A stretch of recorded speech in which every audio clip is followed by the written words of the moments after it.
Welcome to Bounce Back, the home of parasports. I'm your host, Tanea Joe. And I'm also your host, Jackson Reed. Thanks for tuning in.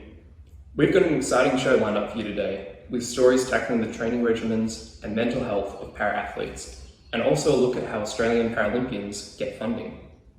And don't forget our Spotlight segment where we feature wheelchair rugby legend Riley Batt, and of course, our highlights and lowlights for the week of parasports. First up, we're chatting to wheelchair basketballer Luke Popel about how his training has been impacted by COVID-19 and how it's affected his qualifying for the Paralympics. Our reporter Flitzer Base has more. COVID-19 has impacted almost everything in our day-to-day lives, from how we work, how we shop, and how we interact with people. It hasn't been much different for Paralympians having to adapt their training regimens according to restrictions. From swimmer Cole Pearce training in the Damley's family's farm, to para-triathlete Alyssa Seeley training on nearby dirt roads and tracks. We spoke to wheelchair basketballer Luke Popel about how he was able to train during lockdown and what steps he took to ensure he could keep the same routine as much as he could. We're training pretty much 5 to 6 days a week. And we do that in the mornings before people have to get off to work. So I'm also a graphic designer, so getting the training done beforehand was good, and you can go home and do the work that you needed to do. And we'd be training for 2-3 hours in the morning with the National Institute of Sport in Sydney. So we do a couple of days a week up there, and we also have a small hub here in Wollongong with 3 athletes that we have a couple of coaches for. But then once COVID hit and everything changed, it kind of got shut down pretty quick, and we weren't doing anything for a long time. COVID's impacted us that way, but we've also been able to adapt and use places outside where we can train. We go down to Wollongong Harbour and we use the bike track there and do some pushing and weave in and out of all the people and their dogs and bikes and stuff. And they've actually closed one of the roads leading up to the lighthouse, so we can do hill pushes 3 days a week. So that's pretty brutal, especially when it's cold at 7 o'clock in the morning when we start. Aside from having a new training regimen, Luke and his team were still able to keep in contact with their coach. They also had other sports specialists who assisted them with coaching and training during this period of time. Our head coach for the Australian team, he's based in Perth, so obviously it's hard to get in front of him and do sessions and training and stuff. So being part of the Institute of Sport is a massive help, and they are in contact with the university here in Wollongong, and some guys at the Illawarra Academy of Sport that work as strength and conditioning coaches and all that kind of thing. They actually are our coaches essentially. So we have a guy, his name's Mitch. He helps us 2-3 times a week, and he puts us through all these terrible pushing sessions and weight sessions, and make sure that we're pushing ourselves and making sure that we're ready to go, kind of thing. But then we have a big group of coaches, whether it's with basketball or strength and conditioning or getting faster, being smart with nutrition, all that kind of stuff. We have a pretty good range of coaches that can help us with that. Despite just missing the mark to be able to compete in Tokyo, Luke still enjoyed training alongside his teammates. Despite how difficult the circumstances were, he was thankful to be able to be there to encourage his team along the way. They don't cut the team down to the 12 until a week or two before the actual plane leaves. Unfortunately, I was number 13, starting in the squad where it was like 30 odd guys, and making it down to that thing, like you get to be a part of the team and push other players to be better and fight for that spot. I feel at the time that maybe the team was originally supposed to travel, I could have been a lot closer, but all different things can contribute to that, whether it be not being able to go to camps and be at your best, or other guys just stepping it up and getting a foot in the door, kind of thing. So obviously very disappointing and all that kind of stuff, but with a short turnaround for the next one, it's definitely pushed me to be able to make sure that I am picked for the next one. Getting up to do these hill pushes and all these other sessions, it's kind of crappy at the time, but it's definitely motivating to make sure that I'm on the plane. With COVID-19, we've witnessed an array of mental health issues for Paralympians and athletes who are wanting to compete in Tokyo. With major shifts in how athletes could be supported, it's caused a strain on the athletic community. Our reporter, Jet Haddon, covered this story. Mental health. It is everywhere in the world, but it is something that certainly is prevalent among athletes. While some would define mental health as illness, the subject is far broader than that, and actually affects every living person. It includes our emotional, psychological, and social well-being, which influences how we feel, act, and is important at every stage of life. A survey conducted by the Australian Institute of Sport in March last year found that athletes were significantly more likely to report higher psychological distress along with physiological distress. In recent times, professional athletes have spoken out about their struggles with mental health. A notable one includes NBA player Kevin Love, who after suffering a panic attack during a game, came out about his struggles with depression. For Paralympians and all elite competitors, the pandemic has negatively impacted so many aspects of mental health, and experts say that despite being professional athletes, it is equally, if not more important than their physical health. Getting through both the Olympics and Paralympics during a time where we work our way through a once-in-a-lifetime pandemic was something special and memorable. It gave us Australians a distraction from life in lockdown. However, the Paralympics implement the same safety restrictions as the Olympics, meaning athletes did not have the same support they require. Families were left behind, while staff saw a major cut, with the swimming team having just 11 staff for 34 swimmers. She stopped in the tracks. Here comes the cavalry. Close! Meet Thomas Klein, a rising star in the world of wheelchair rugby, who one day aspires to be as good, if not better than Riley Batt, who we interviewed in another segment for Bounce Back. Thomas, who resides in Melbourne, was the Protect Wheelchair Rugby Cup MVP this year, and I don't think it'll be too long until we see him as a mainstay within the national team. He gives us an insight into his life, plus his mental preparation ahead of a big game. And then it's just about making sure I'm sleeping enough, and then on the day of, not sort of stressing myself out too much. I think it's easy to sort of get worked up about what the other team's going to be doing or feeling pressure to perform. I think especially the position that I play as a higher functioning player, there's a lot of sort of pressure that comes on us because we've got the ball a lot, and any sort of mistake that we make is kind of it's amplified.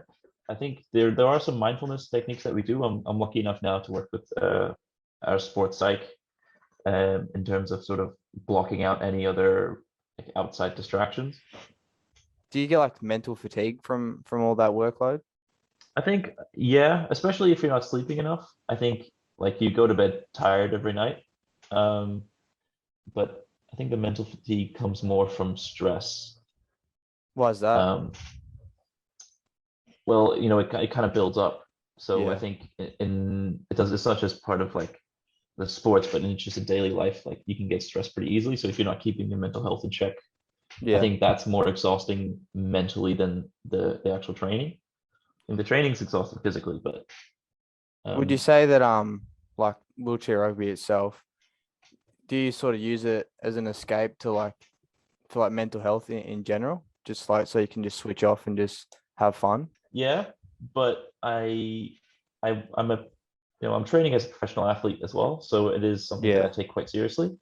So it's not so much like I'm switching off, but it does definitely help with, I think, mental health. And I think that's huge. Physical activity is huge for your mental health. Chris Bond, does he do that?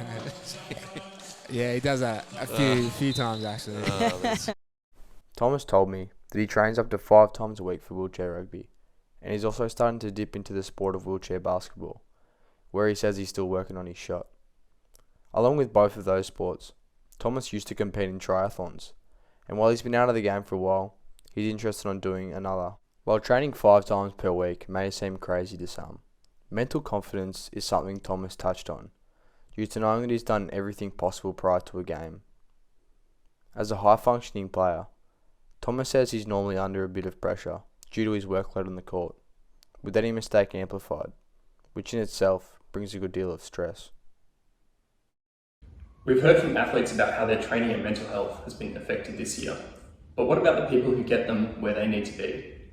Jack Campbell explored the issues with para sports funding and what's being done about it. In Australia, more than 4 million people are living with a disability. That's around 18%, or 1 in 6. It's upsetting to hear that such a large portion of our community are affected, yet are still faced with unfair disadvantages. Our Paralympians are an example of how people living with disabilities can be unfairly treated, as up until recently they were paid nothing for winning medals. Whereas their Olympic counterparts are paid $20,000 for gold, $15,000 for silver, and $10,000 for bronze medals. This was allowed to happen due to Paralympics Australia simply not having the money to pay their athletes. Minister for Sport, Senator Richard Colbeck, strongly pushed for the government to allocate more funding to this organisation and was successful. On September 2nd, ScoMo announced the decision ensuring our Paralympians would be paid equally to Olympians for winning medals.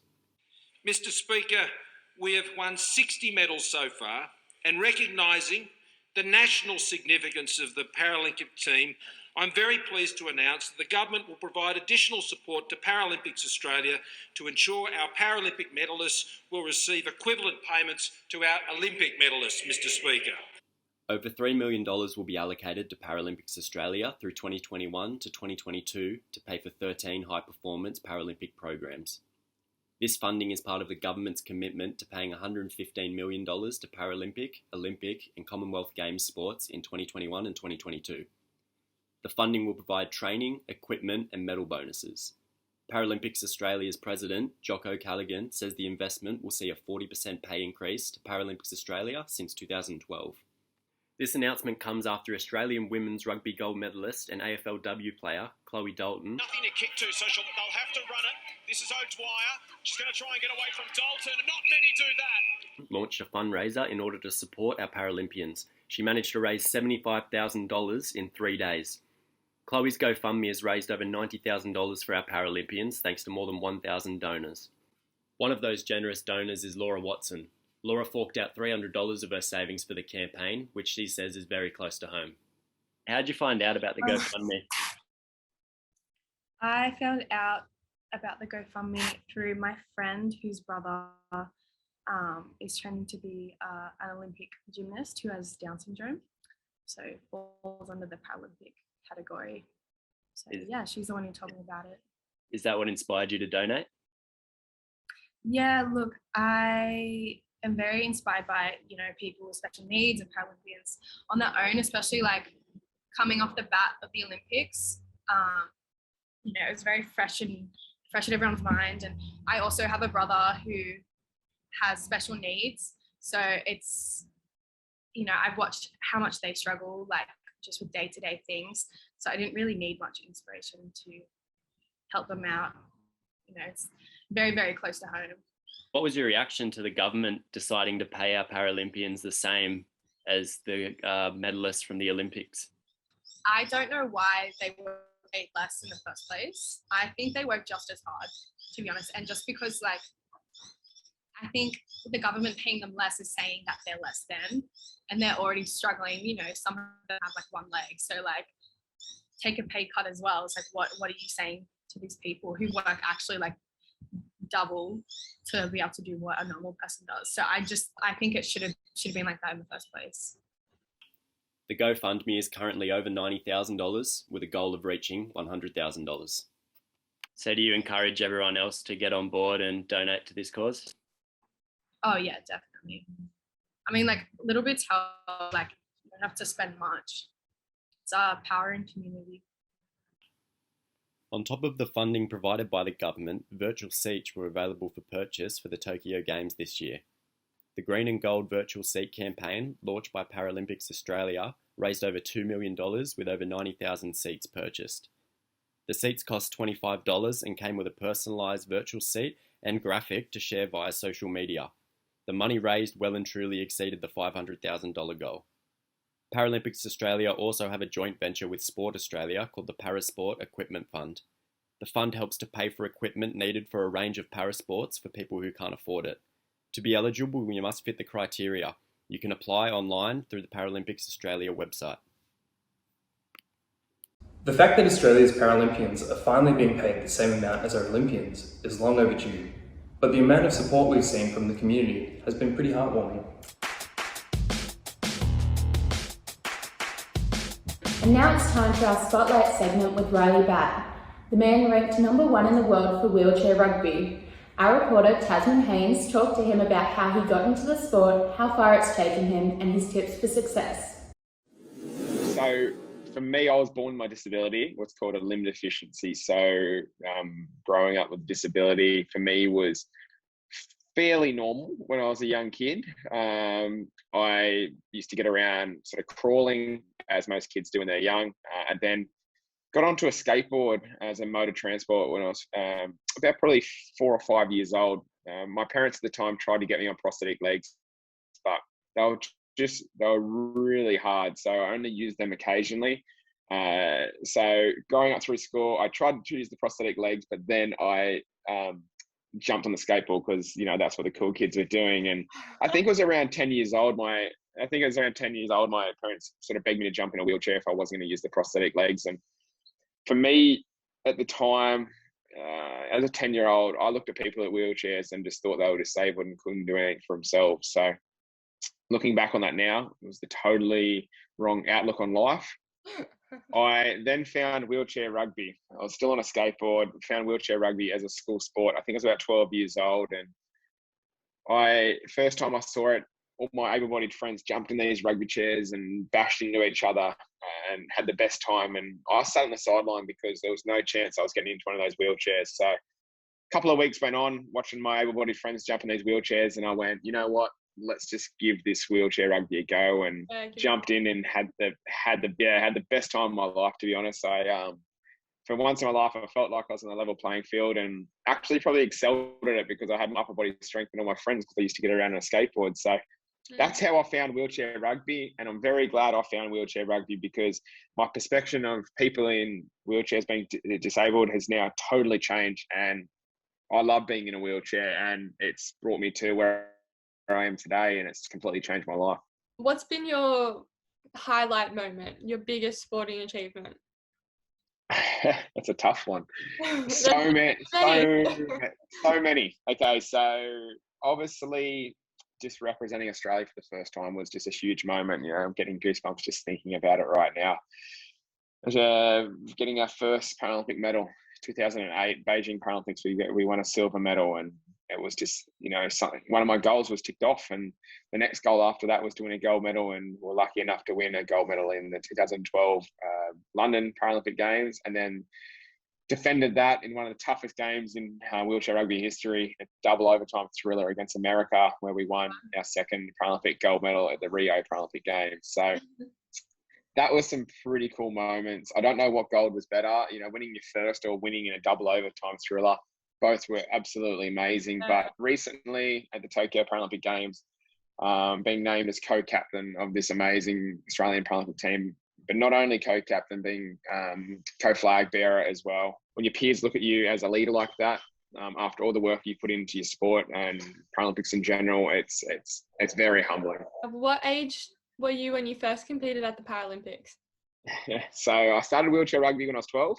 Made the Australian side when I was 13, travelled for the first time internationally as an Australian player when I was 14 to Japan, and then I went to my first Paralympic Games. I was Athens, 2004. I was a 15-year-old, so I still think I've got the record for the youngest ever wheelchair rugby player to represent their country. So see how long that one lasts for. That's so good. Okay, I have to address this. Tell me about your superstitions. Don't laugh at me here, but yes, I got a lot of superstitions. So first one's I run a new pair of baby boots under my wheelchair rugby chair before every major comp. I don't know how it started and why it started, but it's worked. So during the Paralympic Games just gone, I ran some RM Williams, I've run some Stilsons, I've run some volleys, Havaiana thongs, all different types.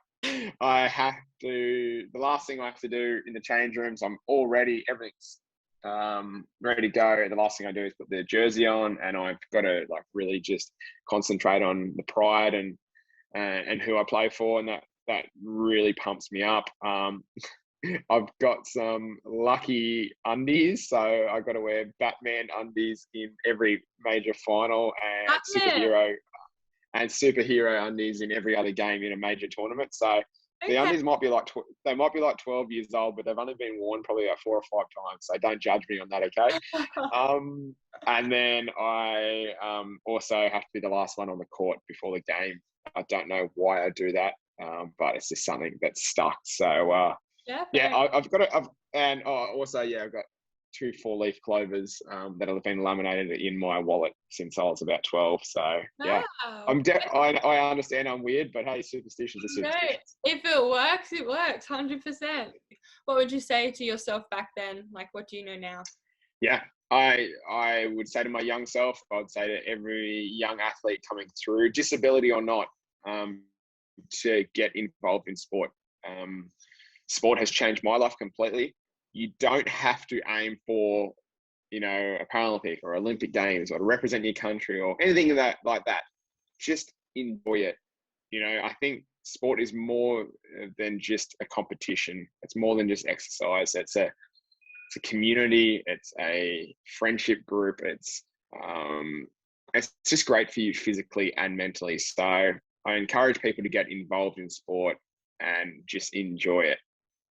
What a crazy story. I also have a lucky pair of underwear, but I wear mine every day. That's disgusting. And now let's finish up the episode with Highlights and Lowlights, where we cover the recent ups and downs in the world of parasport, voted by you on our social media.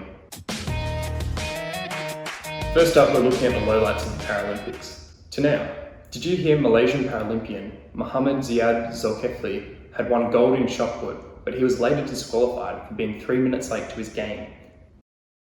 Well, during the opening ceremony, a volunteer had to carry out the Afghanistan flag because at that point, with the ongoing conflict, none of the athletes had been able to safely leave the country. I think it's good that someone did carry the flag though.